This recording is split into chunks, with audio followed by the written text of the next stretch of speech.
Guys, dito tayo sa China right now and watching yung live stream ni Lei Jun for the Xiaomi 17 series. And yan guys, grabe ang dami nanonood. And look, ito yung mga presyo na in-announce niya, no?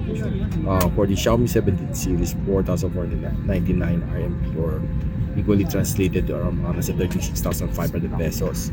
And the Xiaomi 17 Pro start at 49,999, which is translated to 40,500 pesos sa atin.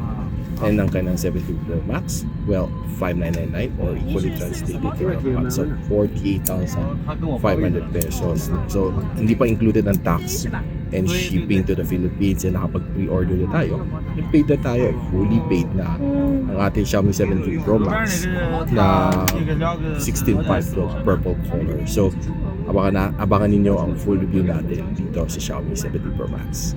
See you back in Manila.